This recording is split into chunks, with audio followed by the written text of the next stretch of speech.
존경하는 한국교회 교우 여러분, 주님 안에서 평안하셨습니까?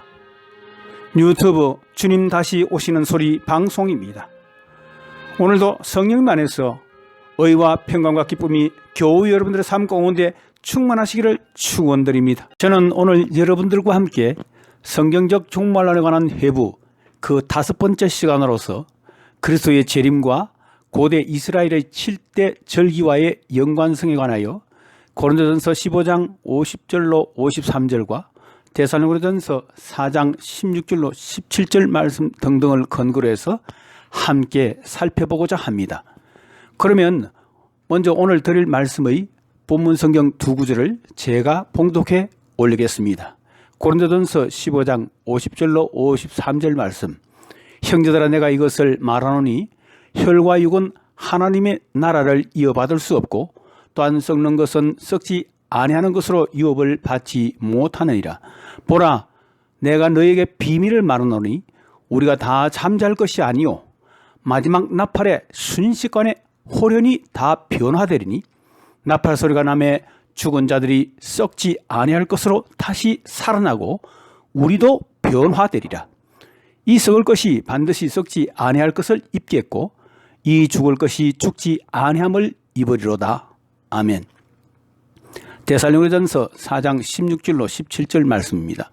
주께서 호령과 천사장의 소리와 하나님의 나팔 소리로 친히 하늘로부터 강림하시리니 그리스도 안에서 죽은 자들이 먼저 일어나고 그 후에 우리 살아남은 자들도 그들과 함께 구름 속으로 끌어올려 공중에서 주를 영접하게 하시리니 그리하여 우리가 항상 주와 함께 있으리라.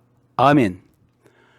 사랑하는 교우 여러분, 신약성경 사복음서는 예수님께서 세상에 태어나셨을 때 구약성경에서 이미 약속된 메시아가 세상에 오실 것을 믿고 기다리던 사람들이 있었고 그들은 예수님이 탄생하셨을 때 이를 반기고 기뻐하였던 사실을 잘 보여주고 있습니다.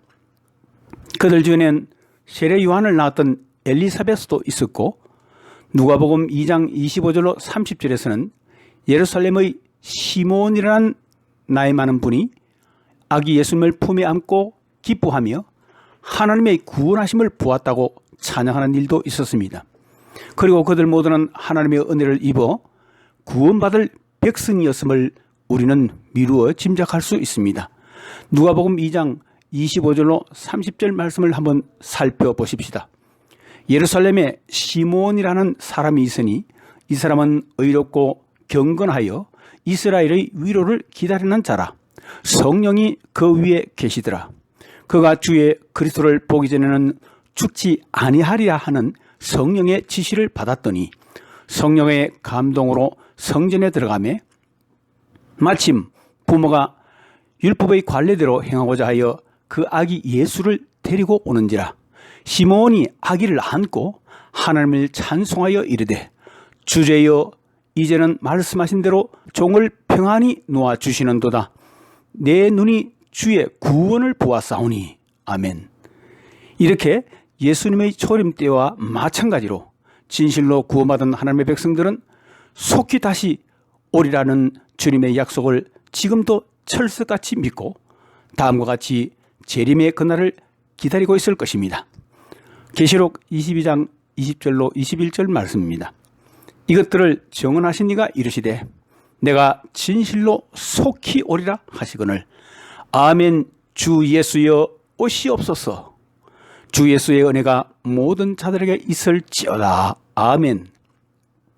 예수님께서 이 세상에 오셨던 2000여 년 전에는 로마 제국이 유럽과 아프리카 그리고 중동 지역을 모두 통일하여 다스리며 헬라 문명과 로마법 그리고 사통 8달로 뚫린 도로 등을 통해서 팍스 로마나의 번영을 구가하던 시대였지만 영적으로 보면 매우 어두운 때였습니다. 이와 마찬가지로 예수님께서 이 세상에 다시 오실 재림의 때에도 지난번 시간에 여러분들에게 이미 말씀드린 바에 근거하면 주님의 초림 때와 시대적인 상황이 유사할 것이라는 것을 우리는 이미 살펴보고 또 알 수 있습니다. 구약의 사건은 신약 사건의 예표이기도 하기 때문이지요.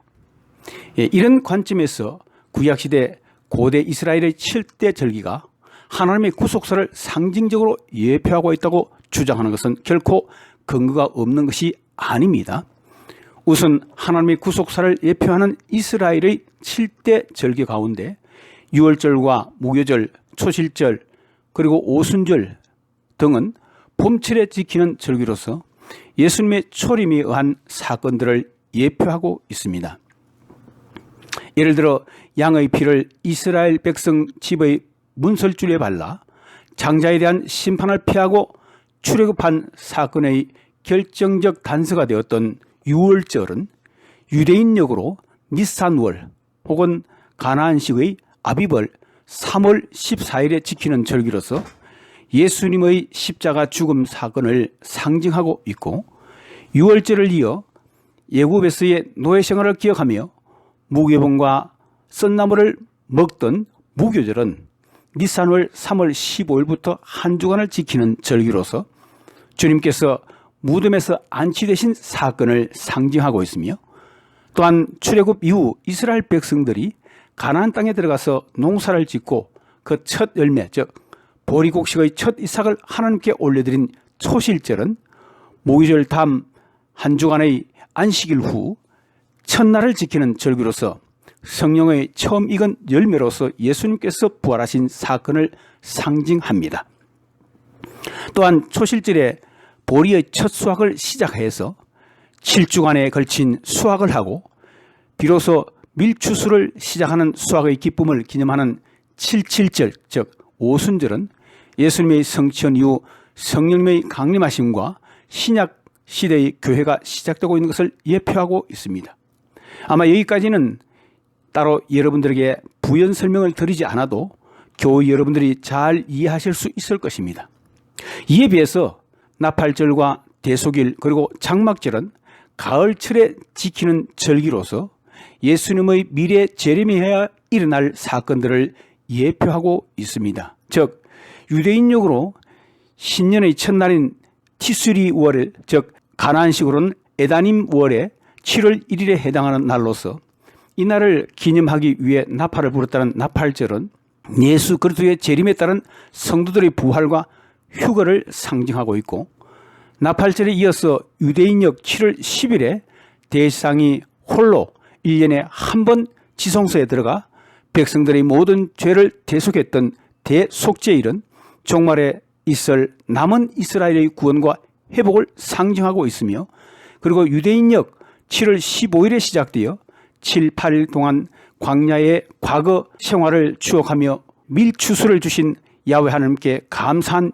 장막절, 즉 수장절은 농경사회에서의 연간 농사의 결실이요 끝이기 때문에 영적으로 보면 하나님의 구속사의 최종 결실로서 그리스도의 지상 재림에 따른 천년 왕국 통치 사건을 예표하고 있다는 것입니다. 결국 나팔절로부터 시작되는 미래의 그리스도의 재림과 성도들의 부활 사건은 남은 이스라엘의 구원과 회복 사건의 대속죄를 거쳐서 천년 왕국의 장막절로 성취되어 완성될 사건임을 보여줍니다. 일반적으로 이스라엘의 나팔절에서부터 장막절 기간은 유대인력으로 7월 1일부터 약 한 달간으로서 현대 그레고리역으로는 9월 중순부터 10월 중순까지가 이에 해당됩니다. 그러면 종말에 일어날 사건과 관련된 나팔절에 대하여 보다 자세히 살펴보십시다. 이 나팔절에 관한 성경 말씀 중 레위기 23장 24절은 다음과 같이 말씀하고 있습니다. 이스라엘 자손에게 말하여 이르라. 일곱째 달 곧 그 달 첫날은 너희에게 쉬는 날이 될지니 이는 나팔을 불어 기념할 날이요 성회라. 아멘. 이 나팔절을 그리스도의 재림에 따른 성도들의 부활과 휴거 사건과 연관짓는 근거는 오늘의 본문 성경인 고린도전서 15장 51절 말씀과 데살로니가전서 4장 17절 말씀에 근거하고 있습니다. 즉 성도들의 부활과 영화 그리고 휴거 사건을 설명하는 말씀인 마지막 나팔에 순식간에 홀인이 다 변화하리라 라는 말씀과 주께서 호령과 천사장의 소리와 하나님의 나팔 소리로 친히 하늘로부터 강림하시리니 그리스도 안에서 죽은 자들이 먼저 일어나고 그 후에 우리 살아남은 자들도 그들과 함께 구름 속으로 끌어올려 공중에서 주를 영접하게 하시리니 라는 말씀이 그것입니다. 나팔 소리와 함께 시작되는 나팔절 절기처럼 하늘에서 나는 하나님의 나팔 소리로 재림하시는 주님께서는 이제 그 마지막 나팔 소리와 함께 성도들을 순식간에 부활, 휴거시키시는 사건이 일어나게 될 것이라는 것입니다. 한편 이스라엘의 나팔절은 히브리어로 로시 하샤나, 즉 한 해의 시작이라고 해서 유대인적으로 새해가 시작됨을 말하고 있습니다. 이 절기가 시작되면 나팔절을 알리는 100번의 나팔을 불게 되는데 순양의 긴 뿔로 만든 나팔을 가지고 불되 각기 다른 의미를 가진 100번의 나팔 소리를 내는데 맨 마지막에 가장 웅장하고도 길게 부는 나팔 소리를 테키야 하가돌이라고 합니다. 이스라엘의 나팔절은 유대인적으로 공식적인 새해의 첫날이므로 한 해가 끝나고 새로운 한 해가 시작되는 시점입니다. 이 나팔절은 이처럼 새로운 해가 시작되었음을 알리는 절기이므로 그것은 후속자적인 관점에서 보면 이 절기 직전인 오순절의 성령 강림 사건으로 시작된 신약교회 시대, 즉 은혜의 시대가 나팔절이 시작되면서 일단락되고 그리스도의 재림과 성도의 부활 그리고 휴거 사건으로 새로운 시대가 열리게 될 것임을 의미하고 있습니다. 구체적으로는 오순절과 나팔절 사이에는 은혜의 시대, 즉 교회 시대가 약 2000년 동안 지속되어 오다가 그 종말에는 하나님의 은혜를 거부해온 이 세상에 속한 사람들을 심판하기 위한 7년 대환란 그리고 이어지는 아마겟돈 전쟁으로 세상 역사가 종말을 맞게 될 것을 예고하고 있습니다. 이후 나팔절과 대속제일 그리고 장막절로 이어지는 일련의 절기들이 의미하는 주님의 재림과 성도들의 부활 휴거의 사건 그리고 이스라엘 민족의 대회개와 회복 그리고 주님의 지상 재림에 따른 세상 나라에 대한 심판에 이어 천년 왕국의 통치가 펼쳐지는 새로운 시대가 열릴 것을 예고하는 것입니다. 이와 더불어 나팔절 즉 로시 하샤나에 부는 뿔나팔 소리에 관한 내용은 다음과 같습니다. 절기 동안 부는 100분의 뿔나팔은 이 축제 기간 동안에 4가지 각기 다른 의미를 가진 나팔 소리들을 내는 것으로 알려져 있는데 각각의 나팔 소리가 나타내는 의미를 우리가 알아보고 그 소리들을 한번 들어보시겠습니다. 첫 번째 소리는 테키야라는 나팔 소리입니다. 이 소리는 왕의 대관식을 의미하는 것으로서 한 번의 소리를 부는데 그 소리는 다음과 같습니다. 두 번째 소리는 쉐바림이라는 나팔 소리인데 이 소리는 통곡의 소리로서 회개할 것을 요청하는 것으로 3번을 중간 소리로 연이어 부는데 그 소리는 다음과 같습니다. 세 번째 소리는 테르와입니다. 외국에 나간 왕이 돌아오므로 영적인 잠에서 깨어나라는 영적인 각성을 요청하는 자명종 같은 것으로서 스타카토로 9번 짧게 연속으로 부는데 그 소리는 다음과 같습니다.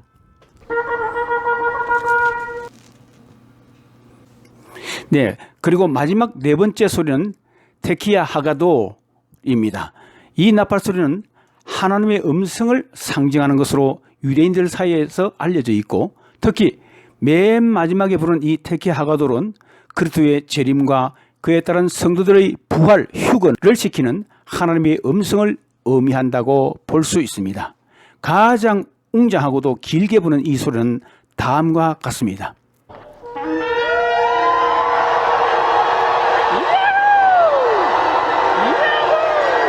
결국 이 모든 것들을 정리하면 레위기 23장에 기록된 유대인들의 7명절에서 유월절, 무교절, 초실절은 예수님의 초림, 즉 예수님의 죽으심과 부활과 연관되어 있고 오순절은 성령님이 강림하심으로 시작되는 나팔절 이전까지의 약 2000년간의 교회 시대, 다른 말로는 이방인의 시대라고도 할 수 있을 것이며, 나팔절, 속죄 그리고 장막절은 예수님의 재림과 연관되어 있다는 것입니다. 한편 여기 고린도전서 15장 51절에서 마지막 나팔 소리가 혹시 요한계시록 11장 15절에 나오는 7 나팔 재앙을 가져오는 천사들 중에 마지막 7째 천사가 부는 나팔 소리가 혹시 그것이 아닌가라는 생각을 혹자는 가질 수 있습니다. 우리 한번 계시록 11장 15절 말씀을 살펴보십시다. 7째 천사가 나팔을 불매 하늘에 큰 음성이 나서 이르되 세상 나라가 우리 주와 그의 그리스도의 나라가 되어 그가 세세토록 왕노릇하리로다 하니. 아멘. 자, 이 말씀에서 7째 천사가 나팔을 불 때 하늘에서는 지상의 세상 나라가 주 하나님과 그의 그리스도의 나라가 되어서 주님께서 통치하실 것이라는 큰 음성이 나게 되는데, 이것은 주님의 지상 재림에 따른 통치를 예고하는 말씀이므로 주님의 재림과 성도들의 부활 사건과 전혀 관계가 없다고는 할 수 없습니다. 하지만 주님의 재림과 성도들의 부활 시에 들려오는 바로 그 나팔 소리라고는 할 수가 없고, 또한 계시록 11장에서 나오는 7 천사의 나팔 소리 그 자체가 재앙을 불러오는 7년의 대환란기에 해당되는 것임을 저는 문맥 전체를 통해서 알 수 있기 때문에 그 소리가 아니라는 것을 알 수 있습니다. 고로 고린도전서 15장 51절의 마지막 나팔 소리는 7 나팔 재앙 때 대환란을 불러오는 7번째 천사가 부르는 나팔 소리와는 별개라는 것을 분명히 알 수 있습니다. 한편 요한계시록 11장 15절의 7째 천사의 나팔 소리에 따른 하늘에서 들려오는 소리, 바로 세상 나라가 우리 주와 그의 그리스도의 나라가 된다는 것은 지난 시간에 말씀드린 역사적 전천년설에 따라 주님께서 재림하시는 당면한 목적이 그의 백성들을 휴거시켜서 하늘의 천국으로 데려가시기 위한 것이 아니고 지상에서 그의 천년 왕국을 이루시려는 것이 맞다는 것을 지지해주고 있는 말씀이 되고 있는 것을 우리가 알 수 있습니다. 이뿐만 아니고 또 다른 지지 성경 구절로서 오늘의 본문 성경인 데살로니가전서 4장 16절로 17절 말씀이 있는데, 이는 그리스도께서 재림하실 때 부활한 성도들의 휴거에 관하여 잘 설명해주는 대표적인 성경 구절입니다.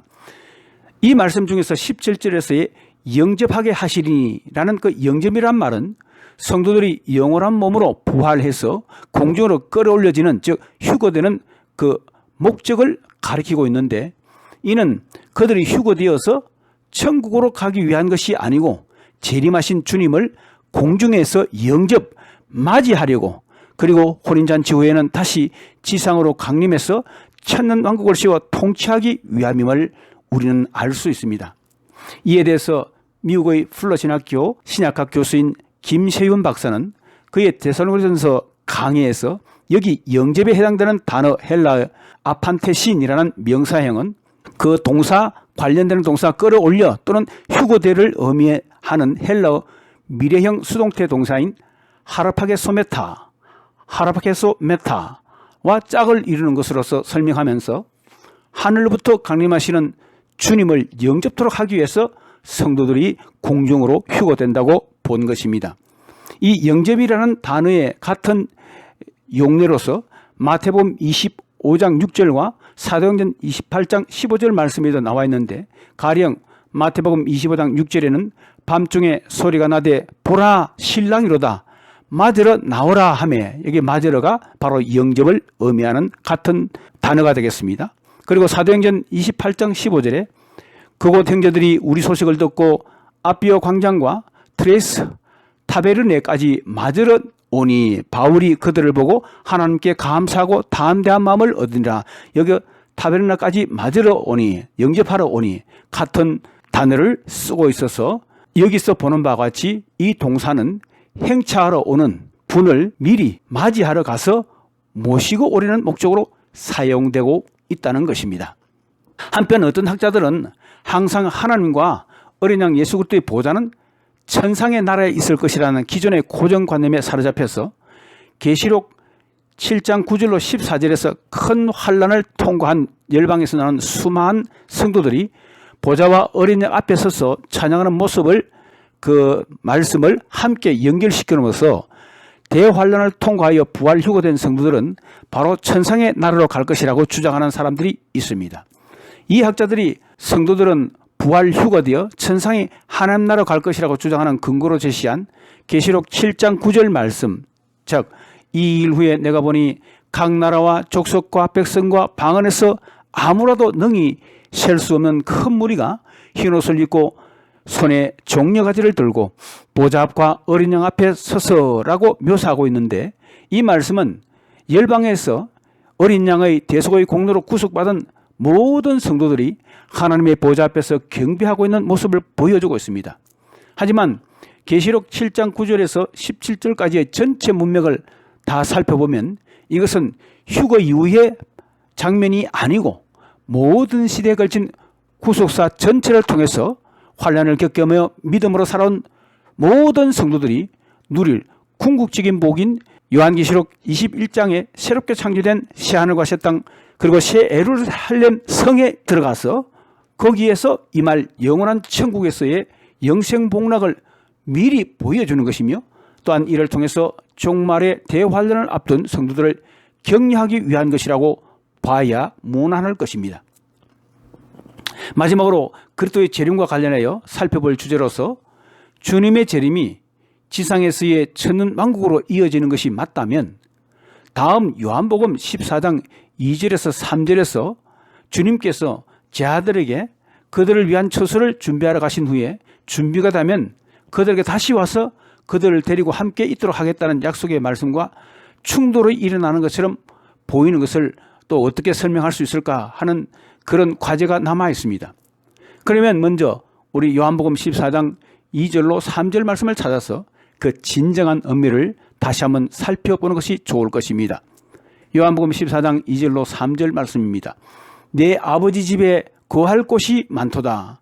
여기 거할 곳이라는 것은 헬라어 원문을 보면 맨션이라고 말하고 있습니다. 그렇지 않으면 너희에게 일러서리라.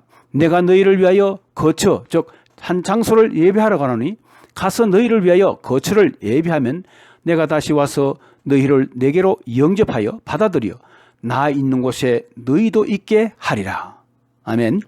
이 말씀을 언뜻 보면 주님께서 부활 성천하셔서 그의 백성들을 거할 처소들을 마련하시고는 다시 세상에 오셔서 그 백성들을 부활시켜서 성부 하나님 계신 천국의 어딘가에 마련된 그들의 처소로 즉시 데려가실 것처럼 보입니다.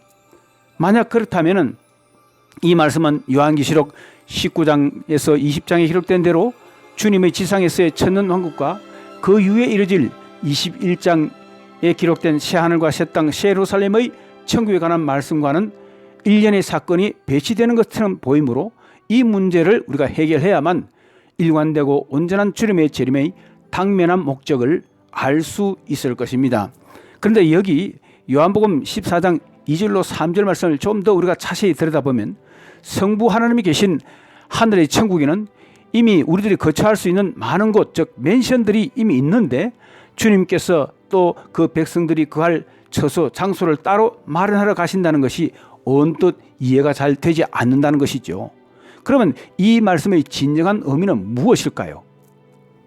영원한 몸을 가지고 부활할 주님의 백성들이 거할 장소로서 성부 하나님과 그의 천사들과 같이 영적인 존재들이 계시는 천국이 아닌 다른 어떤 것을 준비하러 가신다는 것으로 우리가 이해할 수도 있을 것입니다.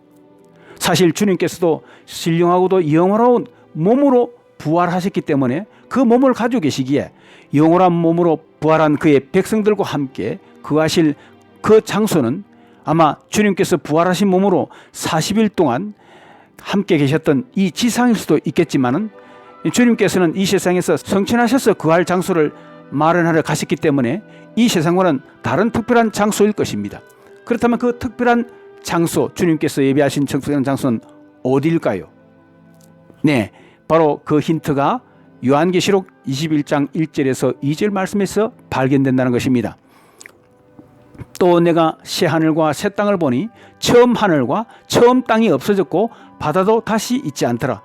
또 내가 보니 거룩한 성 새 예루살렘이 하나님께로부터 하늘에서 내려오니 그 준비한 것이 신부가 남편을 위하여 단장한 것 같더라. 이 말씀 전체를 보면은 바로 주님께서 하늘에서 내려오는 또 다른 새하늘과 새 땅, 새 예루살렘을 예비했다는 것을 알 수 있습니다. 새하늘과 새 땅, 새 예루살렘이 바로 그것임을 우리는 알 수 있다는 것이죠. 주님께서는 새하늘과 새 땅, 새 예루살렘을 준비하러 가셨던 것입니다. 사랑하는 교우 여러분, 이제 오늘의 말씀은 여기서 마무리하려 합니다. 오늘은 주 예수 그리스도의 재림과 이스라엘의 7대 절기와의 관계에 대해서 중심적으로 살펴봤습니다.